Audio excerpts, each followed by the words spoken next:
cold out. But right here is pretty cozy. You got a warm wool blanket, you got a hot mug of either hot chocolate or mulled wine. You pick your poison. And you're sitting all nice and toasty. And maybe you have a nice furry animal sitting right in front of the fireplace with you, snoozing. Just having a real nice time. And what do you decide to do with that time? Pop on your favorite podcast and listen to some friends talk about adventures while you just watch as the flames crackle and the wind blow against the window and realize this is quite nice. Welcome, everybody. Welcome to SEQ. Wow, I mean, I certainly feel relaxed right now. Hey, Sam. But do you feel welcome? I do feel very welcomed, and I hope all of you out there feel welcomed as well. Sam, what happened last time on this here show? We were walking. I was observing the alien squirrels. Yeah. They're so weird and strange and not abnormal. And I also, listeners, I don't enjoy squirrels. I actually dislike squirrels. Vehemently. Yes. Yes, they are the most distrustful, rude, pesky pest. Mm-hmm. And they are just unpredictable. You don't know which direction they're going to go. This plays very strongly into the plot. Road, all kamikaze, or are they going to run up your leg? I don't know what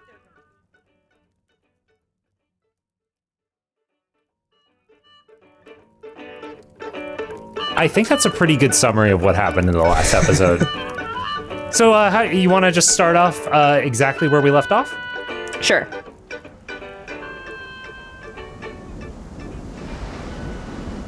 Knot is a tall man. He has emerald scales and a permanent fanged smirk.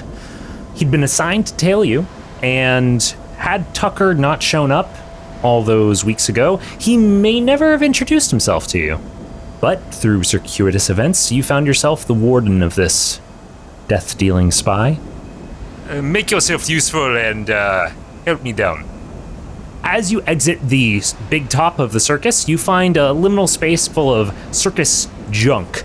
Above you, the shimmering line in the sky hums lightly, but on the ground there are hoops and tight ropes and cages and crates and tin cylinders, and you see Knot upside down and strapped to a wooden circle that you can see rotating ever so slightly. There are throwing knives sticking in it. You're laughing. Okay. Okay. You recognize this as one of those things at a fair or a circus. Or like one of those game show things where you like take it and you like spin and it lands on like a free turkey. Yeah, I guess, except there's a person on it and there are knives sticking out of it as if they have been thrown into this thing. Are there words on the back? Because like if you're throwing the knife, are you trying to like hit like a free turkey? Oh boy, no. I mean, it's more of you trying to avoid hitting the person strapped to the thing. Oh, so it's not what I'm thinking. You can't recognize the. There are words like big bold letters. So it's not a prize wheel. It's not a prize wheel. It is a. That's unfortunate. It's what is colloquially known as a wheel of death. One of those things where you throw knives while it's spinning and try to avoid I get the person. it now. Okay, you get it. So yeah, Feather just sort of meanders over to the wheel and starts pecking at Knot's horns, and he's just kind of like sitting there, like staring at you, glaring at you. Are you going to help me down? How'd you get in this predicament?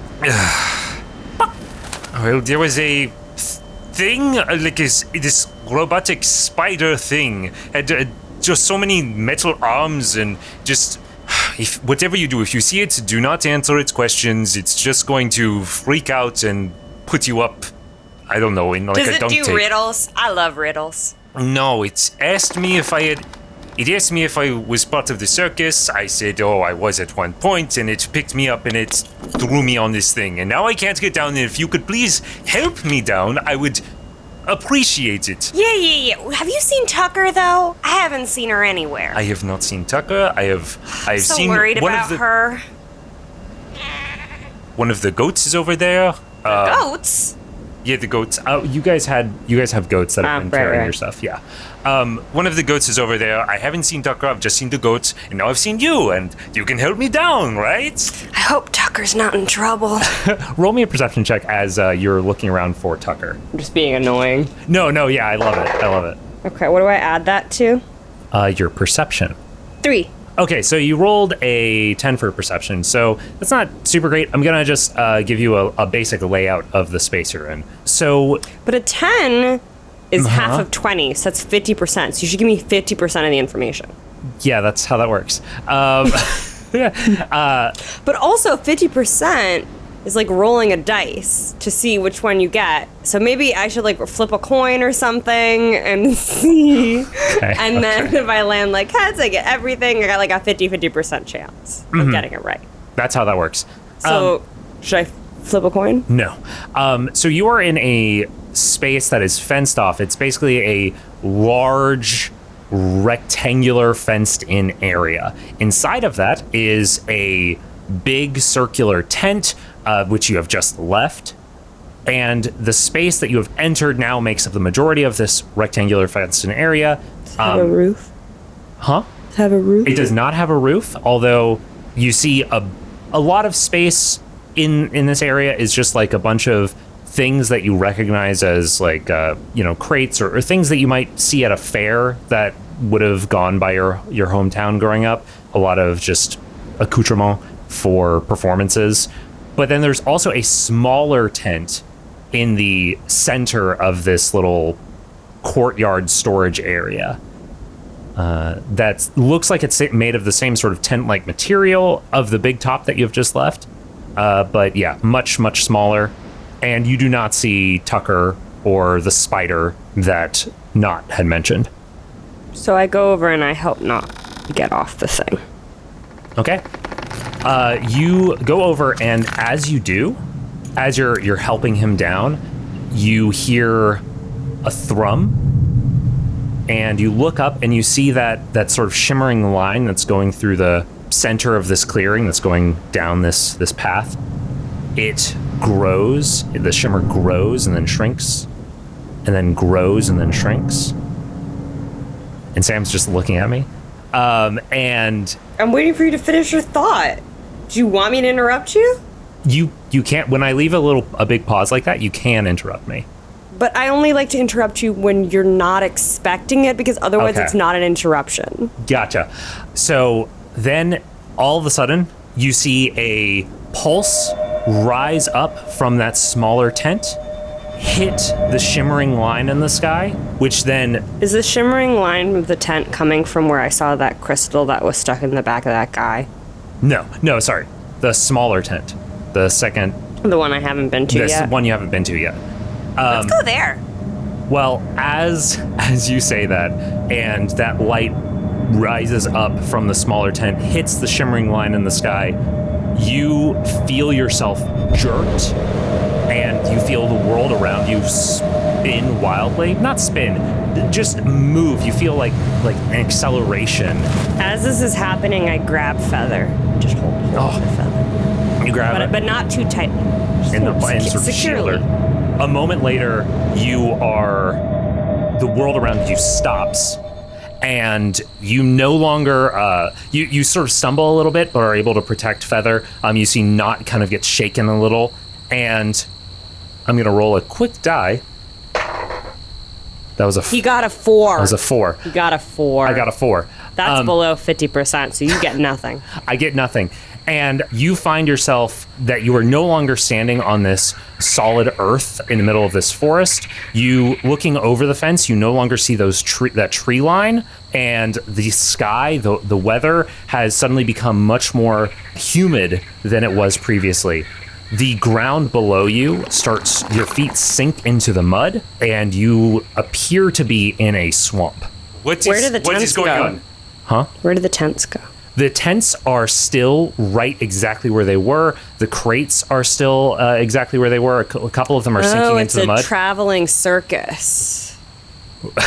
What is happening? What help let me down. I believe we are a part of a magical traveling circus. Leslie, Do you understand not? And then Leslie grabs him by the shoulders. She grabs him by the shoulders. She gives him a good shake. He is upside down still, so you're like shaking him upside down. Do you realize the squatted down next to amount him. of magical power required for this to occur? We have teleported. Leslie is just like so excited. Her hair is like going wild and crazy. It's all puffed up because, the humidity. And she's so excited. Not looks you in the eye, looks Leslie in the eye. do you realize that I would please like to be let down? Oh, right, of course. Okay, so you untie the little bounds around his wrists and his. And Leslie's ankles. just got this like manic energy about her right now. She's just like literally just crazed, but like in a good way. Like she's got that energy where it's like, when you're doing a project that you really like and you found the thing that you need and you're on a roll and you're feeling great. Nice.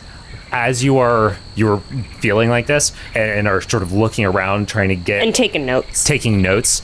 You notice out of the corner of your eye, not trying to very stealthily, but he's still a little shaken, stealthily grab one of the throwing knives off of the Wheel of Death and slip it into his pocket. I saw that. Oh, what do you mean? Hand it over. She just sticks her hand out. I don't know. Do not make me cast a spell on you right now. He pauses, and he looks at you, and he looks at the mud and stuff all around, and the sky and the circus, and he reaches into his pocket and he hands you the knife. Thank you. Now go make yourself useful. Look around for Tucker. Okay. The spider bot went into there, so into the small tent. Perfect. I wanted to go there anyway. Let's go. As you walk. I put Feather down now, and so Feather's probably excited too. Nice. Do you lead the way? Yeah. As you do, you hear a from inside of the tent, and when you're just a couple of feet away, the tent bursts open, and you see Tucker's form pushed back through the mud as a spindly pile of mechanical arms sitting atop stone legs that match the stone robot that greeted you to the big top. That is pushing her back out of the tent, and you hear a voice coming from this weird automaton saying, You do not spark joy. Is this thing just Marie Kondo her? yeah, I guess. It has a bunch How of rude. It has a bunch of different arms. Its largest arms are I guess it loves a mess.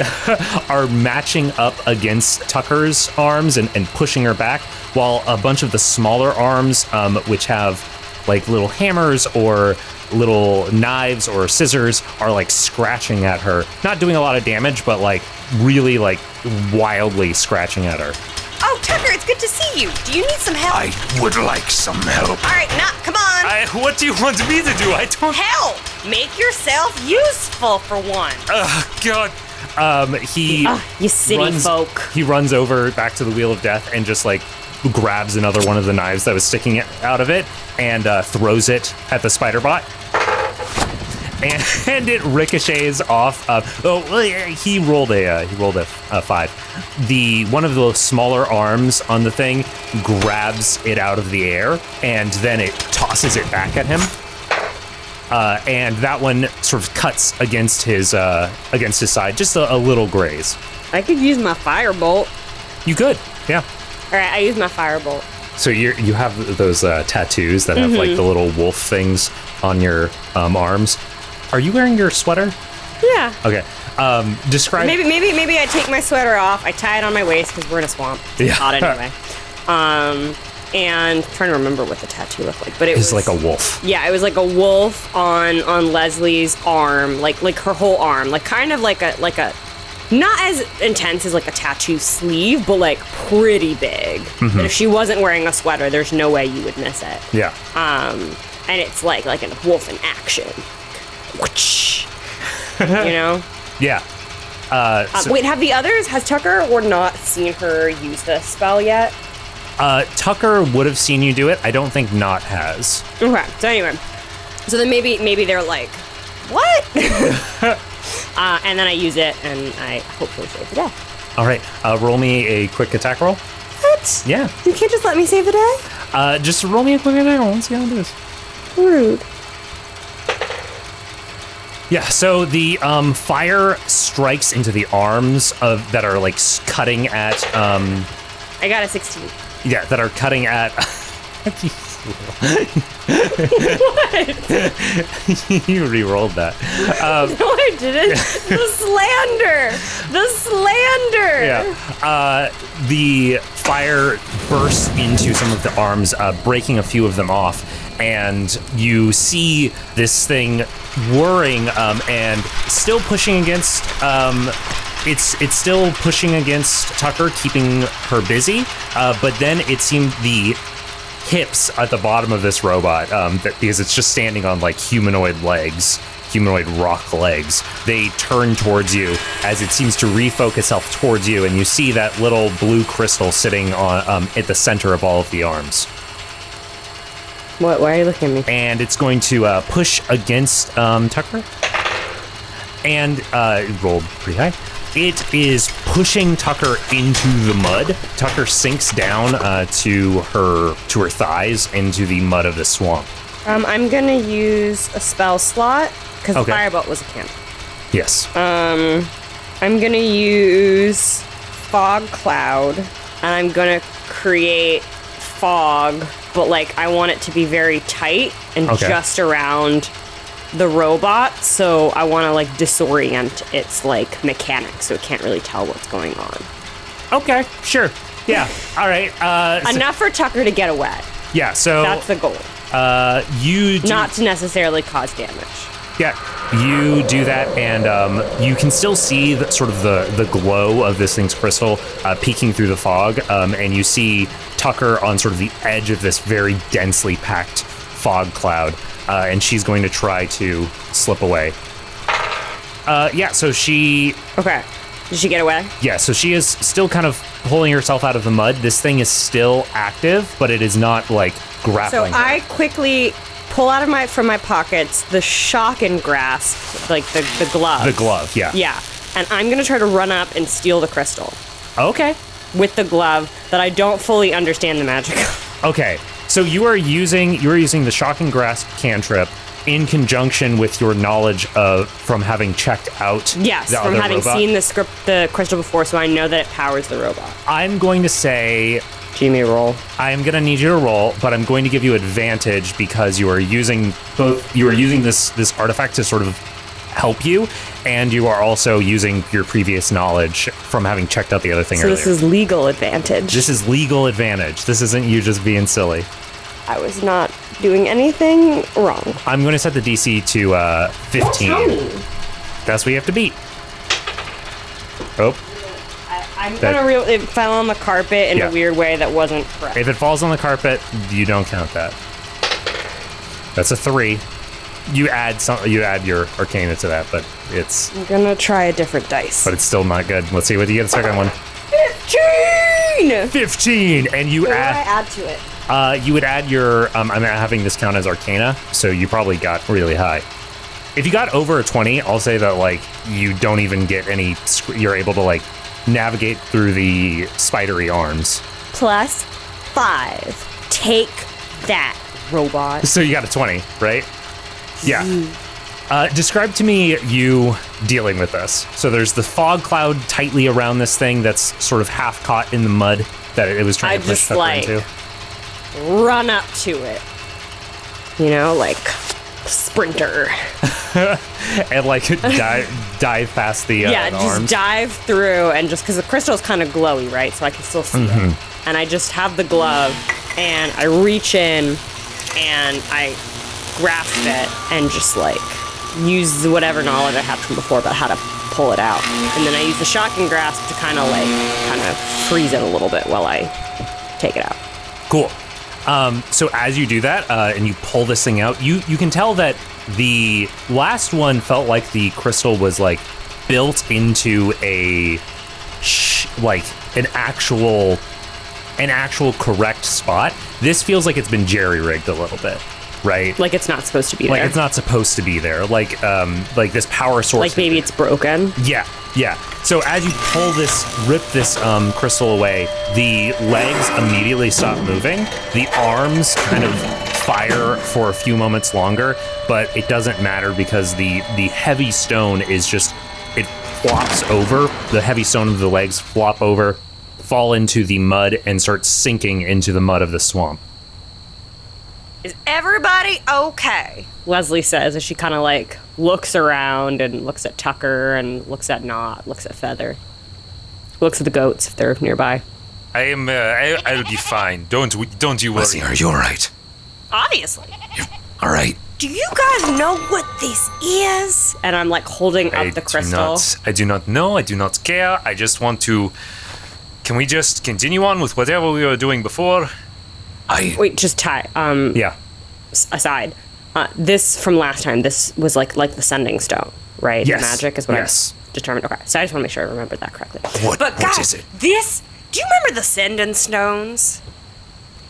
These little crystals. Yes, of course I know has the sending stones. perhaps more magic in it than the sending stones. That's crazy. And I look at it, and I actually give it to Knot. Not kind of like, he kind of jerks back a little bit, like he's a little nervous about this, but then he reaches forward, takes it, and looks at it. He's like, it's just a rock. I don't know what you want me to do with this. Would Leslie be able to figure out how to make it do something to kind of prove that it's cool? Roll me an Arcana check.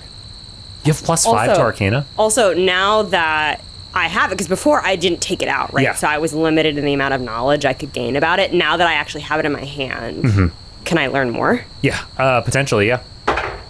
7 plus 5. Okay, so that would be 12. That's over 50%. That is over 50%. So you know over 50% of the possible knowledge about this thing. Wait, let me get the... I can't do percentages in my head. This is so unnecessary. Go for it, though. I love it. 60%. Give me 60%. 60% of the knowledge. Yeah, that's how D&D do. So holding this, you can tell that this is indeed, a piece of something very similar to the sending stone. What's more, there is a metal band around the base of the crystal, and looking at that metal band, you recognize that it matches the material and sort of style of the metal bands around the sending stone at Mount Rena. Does the metal band have any language written on it or anything? There are sigils, there are arcane markings. Do I know what they mean? I've obviously seen them before, but do I know what they mean? I think with a 12, it rings a bell, but it's something that you would need to either do some... Consult some books and stuff? Yeah, consult some books, exactly. Or do some study, some experimentation. Not something that you know. Could I make it do something? You could try. No, nothing immediately comes to mind. How does a sending stone work again? The sending stone works, there is a operator who will move around bands that are on the... Metal bands? Metal bands that are on the sending stone, and then will turn it on in some way, and then you just speak into it, and your message shows up. They use metal band. How do they use... Do they just wrap the bands around it in a certain way? Like dialing a number, or have you not thought of this? I have thought of this. Because I was about to call you out if you hadn't. No, I have thought of this. I'm just trying to decide whether... I feel like Leslie would know how it works. Yeah, I mean... The sending stones are the most magical object in the universe in which she's grown up. So Yeah. she would have studied this. So here's what I'll say. It is known that it is not fully understood how they work. Right. I mean, it's And- lithium to treat bipolar disorder. Yeah. We don't know shit. Yeah, and also the specific way to... So not only is the root way that it works not fully understood, but it's also known that people specifically hide how to use it in order to like. So what is sort of like the limit basic knowledge that Leslie would have gained about how it works from just like reading the like most obscure books? Like, 'cause I feel like Leslie would dig the most. Okay. But I do heed your point that like there's limits. Like if it's not written down, she wouldn't know it. If it's been written down, she knows it. You are a librarian in the largest city in the known world.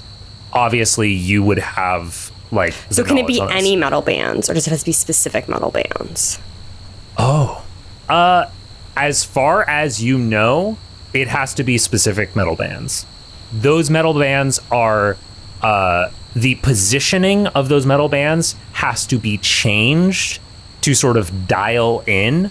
And even if you're dialing into the same location, because obviously there's only the 2 sending stones, so you're always dialing into the same thing. So they barely move the things. They actually have to significantly move them every day because it is it based off of like how the sun and the moon and orbit and stuff to make sure.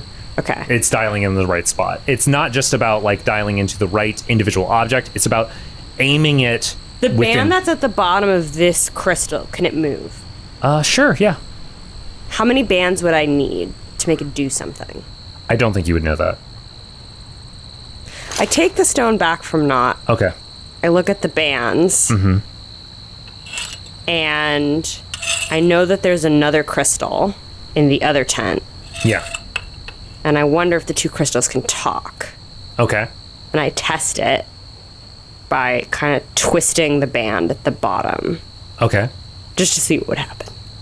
When you twist the band at the bottom, there is a piercing sound, like a sort of interference-like sound. Like a walkie-talkie? Kind of, but you don't radio. dial in on any particular audio or anything. It just sounds like there is an audible reaction, but it doesn't result in you actually hearing. When I do this, does like not Tucker, like are they? Yeah, not like flinches. Tucker stands like solid and is kind of like leans in, moves a little bit closer to you. I like fiddle with it some more to see if I can like catch a signal that makes sense. Are you sure that's safe? I don't know, but it's pretty cool. And I keep like fiddling with it. Try hold feather. Oh, sure, hold feather. I'm like, hello, anyone? Can you read me? Roger, copy. So this is not a check, but I am going to ask that you roll something just to see whether anything happens here. Basically, I'm trying to see if I can like get it to operate in the only way in which I know it to operate. Yeah.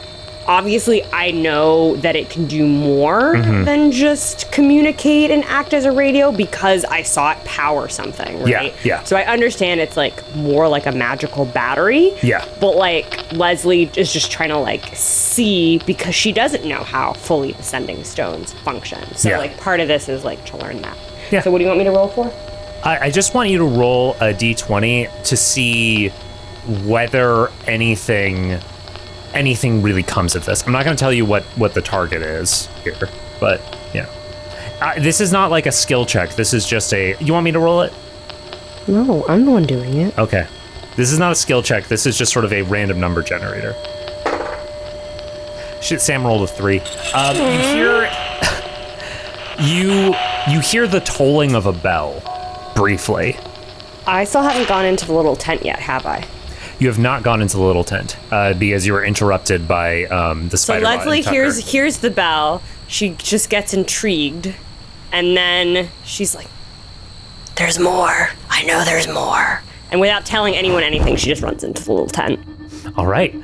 You burst into this tent, and you see ahead of you quite a scene. First of all, the floor is lava.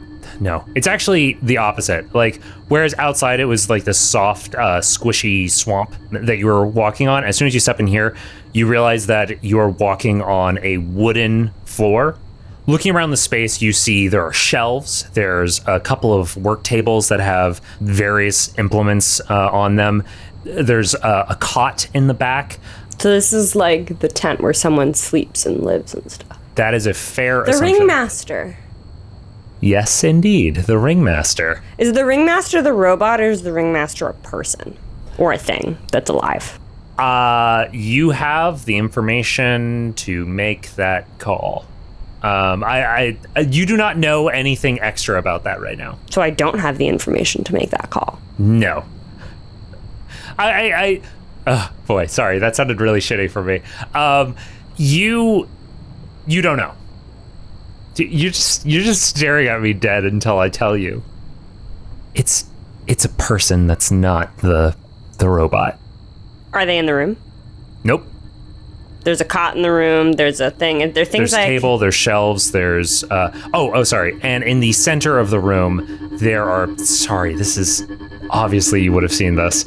In the very center of the room, there are 3 additional crystals Were you gonna in a make triangle. me roll to see if there was extra crystals? No, I was not. They're right in the center of the room. They're so obvious. Oh my God. They're in the center of the room, right below a hole in the top of the tent. I know I'm less observant than you as a person, but like, jeez. Leslie's very observant. I know. Yeah. It's not that I'm more observant than you. It's just that I have an inability to pay attention to what's right in front of me, and so I notice all of the things on the sides. Anyway, she goes straight to the crystals to look at them. As you approach them, Do they have more metal bands on them? They do have metal bands on them. They also have arcs of visible arcane energy going between them, and as you approach them, a arc sort of strips across the wooden floor and hits towards you, but before you jump back. And I pull out my notebook and I ferociously write notes. All right, you start taking a look at that, and I feel like you're going to take as much time as you can here, right? Just taking as many notes as you can. So what do I learn? So I'm not going to make you roll for this. There's no time limit on here. You see that this triangle of these 3 crystals that all have bands on them, there are additional bands that have been added. Are there some on the side that are sitting there? Are they all on the crystals? You get up and look around at some point and see some sitting on one of the work tables. I grab those. Okay. Looking at that triangle, there is a line of sigils burned into the wood. I write them down. You write them down, and as you're writing them down, you notice that some of them, one of them you look at, and it's like, I could have sworn I just wrote this down, but I wrote it down wrong. And as you're looking at it and copying it, it's changing. I get very excited. It looks like it is permanently burned into the wood, but as it changes, the formerly burned part becomes not burned, and so on. So who's controlling it? It appears to be shifting fairly randomly, and you feel at this point, Tucker has come inside with Knot, just holding his collar, pushing him in, and Tucker is sort of sitting next to you, and Knot's been kind of tapping his foot viciously on the ground, I'm very uncomfortable in this space. Feather is walking around, pecking at things every once in a while. Feather, don't eat that. And eventually you've copied down all these symbols, which have started to flicker more frequently. And as you see them sort of reaching a crescendo of flickering, I realize that we're about to transport. So I say, Teleportation. everybody, hold on to something. We're about to teleport. And the teleportation happens again. You hear a fierce wind outside, and looking up, you see little snow flurries going in through that hole in the And I tent. turn to Tucker. I'm like, Tucker, Yes. you know the exact coordinates of where we are going. She looks at you, and she picks up her necklace, her wooden necklace, and she's like, no. Let me see that necklace. She takes it off her head and hands it to you. Okay, so I want to do something here. Yeah. And you're probably going to make me roll for it. Okay. I want Leslie to put together, using math, Okay. I want her Okay. to kind of figure out, based off of the beads and the symbols, where we need to go to send us there. Okay. What do I have to do to make that happen? Okay, here's what I'm going to say. The reason why I want to do this Yes. is I want Leslie, because the way I see Leslie as a wizard is that she likes to figure out the inner workings of magic. Like, why is it that spells happen? Yeah. And I want her to be able to use those years of practice doing that with spells on a much larger scale than she's ever done before. But I'm hoping that some of the same principles apply. Okay. And that she can kind of figure it out, with the caveat being she's never done this before. Yeah. And this is new magic technology. So she could be a little off. Yeah. But I want to attempt it, and I want her to get as close to accurate as she can. With, obviously perfect. I aim for perfect. But if it's not, that's okay. But I want to get us close. I really like this. What I'm going to say is you have a lot of time to do this, right? You have as long as you want to be in here and working with Tucker, and Tucker is going to help you. Tucker cannot read the symbols. She doesn't understand like the magic of things, but she does know I'm her also necklace. hoping that Leslie can dig around and find a book or some sort of manual. Cool. How about, here's what I'm going to say. We end with the attempt. Okay, and we don't know if we're successful or not? Well, do you still want me to roll? I'll have you roll at the very end. But I won't know. But you'll know. As the day goes by and you are working with Tucker. What's Not doing? Not at first. Because this is in Not's interest for us to get there quickly. Just saying. Okay, so here's what I'll say. Tucker does not want Not to leave the tent. Mm-hmm. What is your thought? I don't think we should let him out of our sight while we're doing this. I feel like Leslie is a very trusting person, and obviously she was burned by Not, or burned by Usalda and like the whole situation. But that being said, I think she wants to see the good in people, so I feel like she would kind of be like, he's fine. Okay. Like, he's got the magical chains, like the little bracelets that you can activate if he and she starts also acting feels out like, I'm gonna say, listener, that during our travels together, she's like learned about Not as a person and has realized that like before this whole Usalda thing happened, like he had like dreams of being like a poet or a writer or something, and something like something creative. And he was a circus performer. Cool. So maybe Leslie knows that. And she's had really like long talks with him about like how she could help him and like fix his resume, and like she's really into it.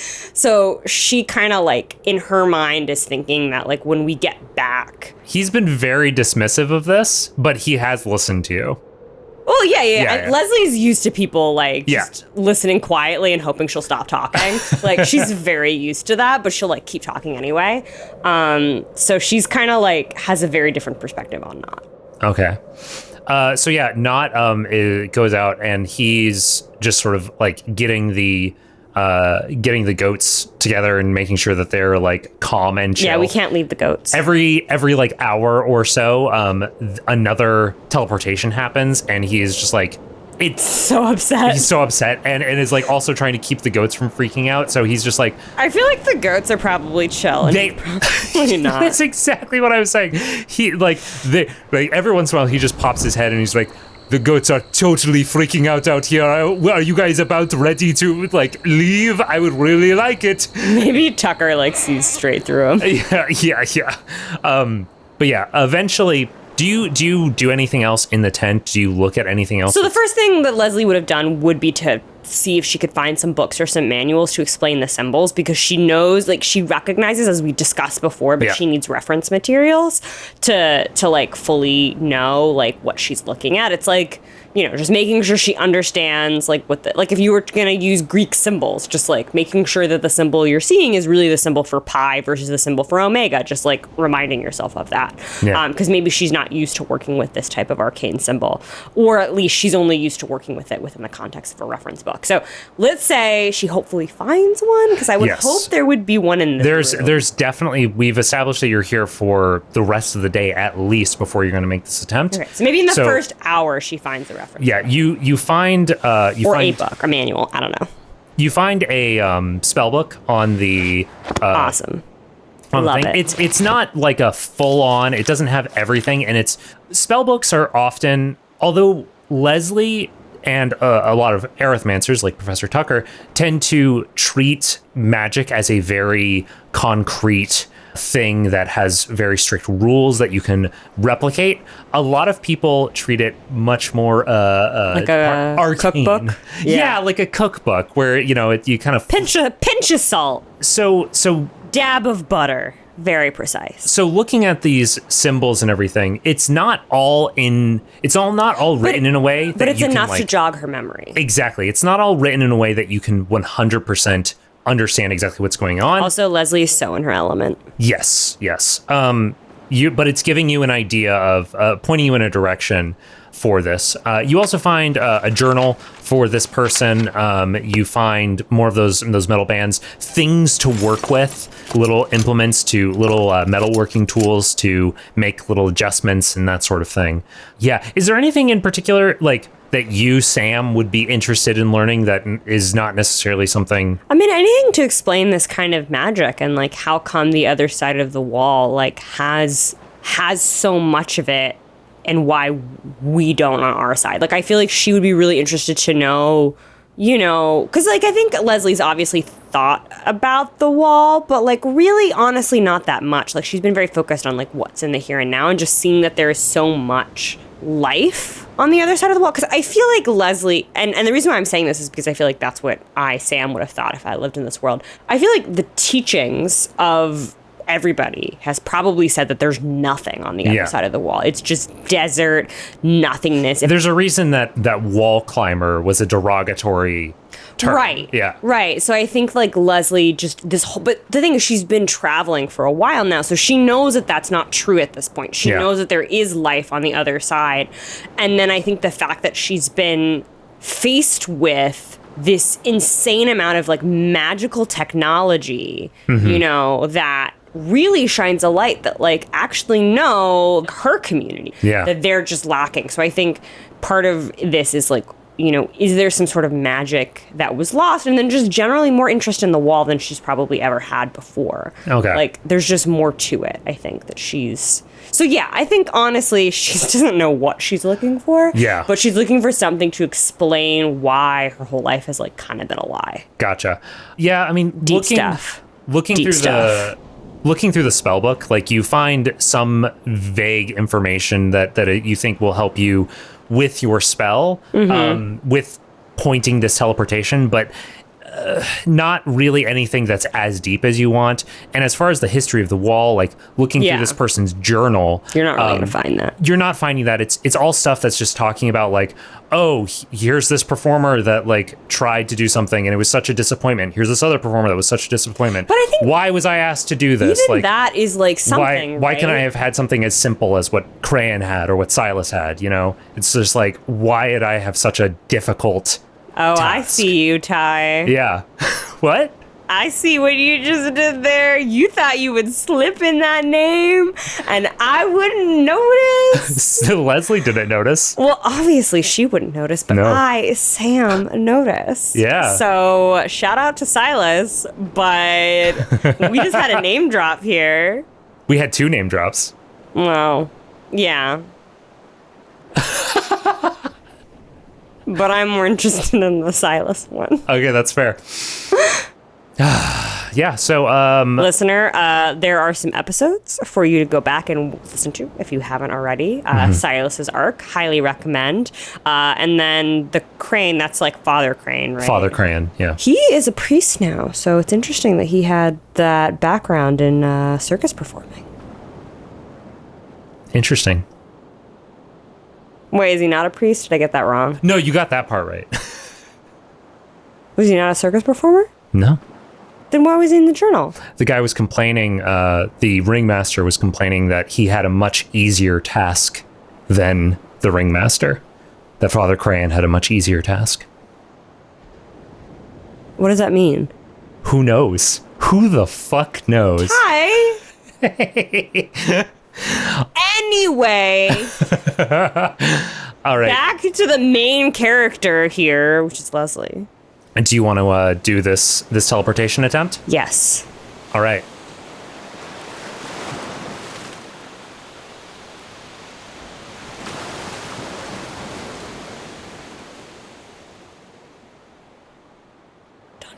So you've got these 3 crystals that are in the center of this room. So how do you go about setting this up? I have my mage hand at work, kind of like helping me, so it's like I got an extra hand. I'm like Getting everything into dictating to Tucker because I'm worried that if things aren't put into position at the right time, at the exact same time, that we could have an issue. So I want to make sure that everything happens at once. Do all of the triangles need to have like the band slipped on at the same time? Well, that's what Leslie thinks. Okay. I don't know if that needs to be the case, but Leslie's kind of like, I don't know, you know. It's like when you're trying to get your computer, you gotta log in, so you press Control Delete at the same time. Yeah. Like, let's just do it all at once. I don't know if I trust. Tucker, you got this. I believe in you. I think that I can do this. Yeah. I don't know if I trust him Oh, he's to fine. be involved with this. He's fine. He's fine. Do we need an extra hand? Nah, we need an extra hand. What? Give me your hand. I don't. Give me your. Why am I Leslie doing? comes and grabs his hand and What just are you drags doing? him over. You're Drag him. helping. Oh no. Okay. What am I doing? Here, and I give him a ring, Just- and I tell him where. Is he this a needs to put it. bracelet? What am I doing? We're gonna put on the rock. Okay. On the rock. The rock that's throwing up arcane arcs of magic. Yeah, just dodge. I just did a Russian. Oh, little. Fuck. Get your accent together, Tom. All right, fine. Tucker and Not get into position. Tucker just looks at you and nods. Not looks at both of you like you're crazy. So now what do I do? So anyway, Leslie gives him the instructions, so like to put it in place. I guess she has to change the letters first, right? To change the symbols on the Yeah. ground. I think at this point, Or will the letters change if the things are in the right place? the letters seem to have been changing On their own. On their own. So when you've noticed that when you do adjust the band, the letters on the ground shift rapidly, but are also still kind of like changing on their own. So you're having to constantly adjust the dials Okay. basically. So that's why. Yeah, so the band also has letters on them too, right? Yes. So I basically tell Not exactly like which position to have the band, where to put it on the thing. So that's why Leslie wants to do it all at once. Yes. To make sure all the letters on the circle dramatically change at the same time. Okay. You And ready? she thinks that she's dialed into the right ish from talking to Tucker and dealing with the beads and like remembering where they were before. All right. So we're gonna roll for this. Okay. This is gonna be an arcana check. We're gonna roll. Do I have advantage? I would say, considering you're having 3 people help, well, you're having Tucker help you, and you also have been doing this so long, and you took the time, yes. Yes. You have +5 as well. What was that first roll? It was a 3. Say that into the mic. It was a 3. All right. It was a 9. A 9 plus. 5. As the next jump approaches, you hear that hum in the air increasing in speed, the pulse going faster and faster, and at the last moment, you tell Tucker and Not to jump forward and place the bands onto the crystals. And there is an explosion of energy as a light shoots into the sky through the hole in the tent, and you feel that familiar jerk as everything around you and yourself gets pulled through space. And then you stumble a bit, all 3 of you stumble a bit, and you look and the crystals in front of you have shattered. Shit. And you hear something outside. And as you step out of the tent and then step through the fence, I want you to describe to me what you see. Yeah. Sam is pointing to herself. Yes. Yes. You rolled low enough that you do not have a way back. You rolled high enough that you get to tell me what Tucker's home looks like. Yay! We landed in a football field. Okay. At Tucker's High School. Do you want Welcome. Do you want time to think about this? We could also have this happen. No. Is it actually? We landed in this world's version of a football field. It doesn't have to be like a football field, but like a sports field.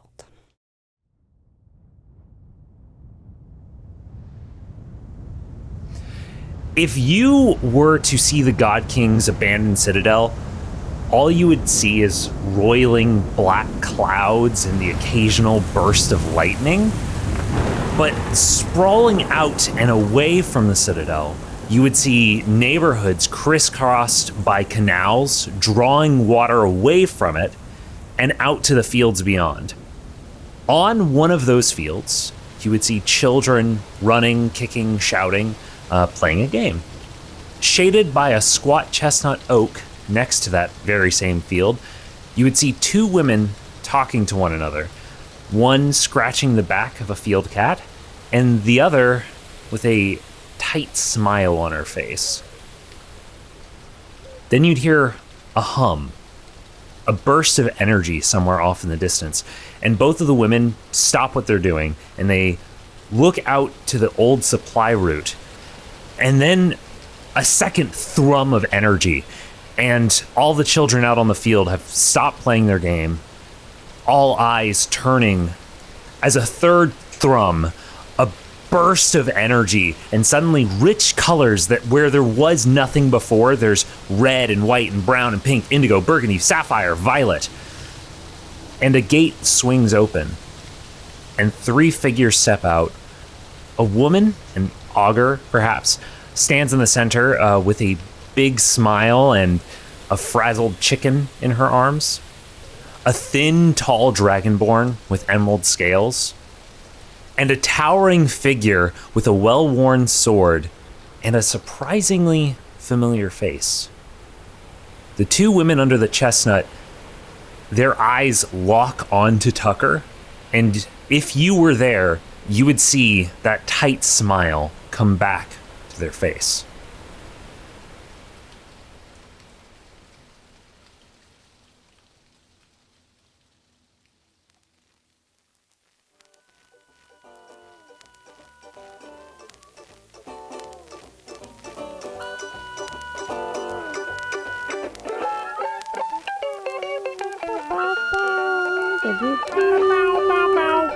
Well, we gotta end it now. Yeah, we've got to end it now. How do you want to end this, Sam? So we're back in front of the cozy fireplace. Oh, we're back in front of this You cozy got a fireplace. wool blanket that's making you feel a little sweaty right now. It's a little too much. And the mulled wine's getting to you. Oh boy. And you realize now's the time to play some Scrabble. So you turn off your podcast. Turn it You off. grab your furry friend. Turn it off You after. pull out the Scrabble board. You make sure you pull your podcast player back out. My explanation was better Make than a his. quick Don't listen point. to him. You make a quick point to like and subscribe. That's more of a YouTube thing, but you get the idea. Review. Like and subscribe. Tell your friends. 5 stars. 5 40 stars. 40 million stars. So many stars. An inconceivable amount of stars. And Hopefully you don't have squirrels in your roof, so it's gonna be a good night. it's going to be a great night. Oh, you can Alright, just I'm hear tired those. now. You can just hear those squirrels. And you know what those squirrels are doing? They're pitter-pattering on out of here. Pitter-patter, pitter-patter, pitter-patter. Thanks to the Joy Drops for the use of Not Drunk as our intro and outro music. Find them at thejoydrops.com. You can find us at sidecharacterquest.com, at SCQ Podcast on Twitter, or by email at sidecharacterquest@gmail.com. The Scavengers Network. Creator driven, Community focused. treasured content.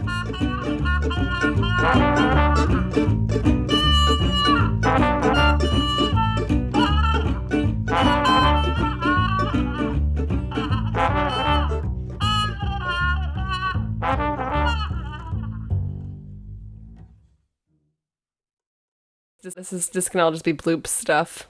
All right. Should we do like an opening or a welcome? Do you want to do an opening or a welcome? I want to do a welcome. All right. What do you want to do? Do you want to lead in? No. Okay. What type of welcome do you want to do? What makes people feel most welcome? Sitting by the fire.